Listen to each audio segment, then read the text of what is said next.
மறுமலர்ச்சி திமுக வாழ்கவே, மறுமலர்ச்சி திமுக வாழ்கவே, மறுமலர்ச்சி திமுக வாழ்கவே. நீங்க உள்ள போவீங்க,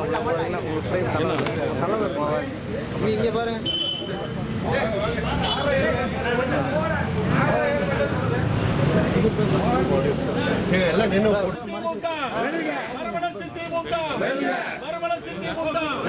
மக்கள் தலைவர் வைகோ, மக்கள் தலைவர் வைகோ, மறுமலர்ச்சி நாயகன் வைகோ, மறுமலர்ச்சி நாயகன் வைகோ, மறுமலர்ச்சி நாயகன் வைகோ.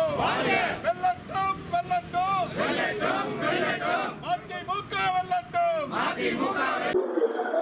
மறுமலர்ச்சி திராவிட முன்னேற்ற கழக 33வது உதய திருநாளை முன்னிட்டு கோவை மாநகர் மாவட்ட கழகத்தின் சார்பில் இன்று காலை பீளமேடு செசையர் கோவிலில் இருக்கிற ஆதரவற்றவர்களுடைய ஆசிரமத்தில் காலை உணவு வழங்கியும், இன்று சித்தாபுதூர் மாவட்ட கழக அலுவலகத்தில் இருக்கின்ற பேரர் அண்ணாவுடைய திருவுருவப்படத்திற்கு மாலை அணிவித்தும் கழகத்தின் இருவண்ண கொடியினை ஏற்றியும் மறுமலர்ச்சி திமுக கோவை மாநகர் மாவட்ட கழகத்தின் சார்பாக மகிழ்ச்சியாக இந்த நிகழ்ச்சி கொண்டாடப்படுகிறது.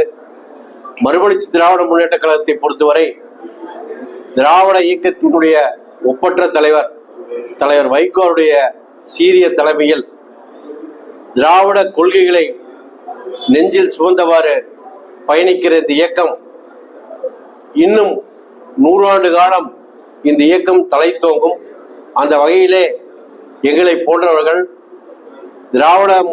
மறுமலர்ச்சி திராவிட முன்னேற்ற கழகத்தின் இருக்கின்ற தொண்டர்கள் எந்த எதிர்பார்ப்புமின்றி திராவிட முன்னேற்ற கழகத்தின் தலைமையில் அமைந்த கூட்டணியிலே தமிழகம் எங்கும் பணியாற்றினார்கள். தேர்தல் முடிவுகள் வேறு விதமாக இருந்தாலும் கூட எங்களை பொறுத்தவரை திராவிட சித்தாந்தத்திலிருந்து சிறிதும் மாறுபடாமல் எங்களுடைய பயணத்தை நிச்சயமாக துவங்குவோம். அந்த வகையிலே எங்களுடைய ஒப்பற்ற தலைவர் வைகோவுடைய தலைமையிலும் எங்களுடைய இளைய தலைவர் துரை வைகோவுடைய தலைமையிலும் எங்களுடைய பணி தொடரும் என்பதை மகிழ்ச்சியுடன் இந்த 33வது உதய திருநாள் அன்று மகிழ்ச்சியோடு தெரிவித்துக் கொள்கிறேன்.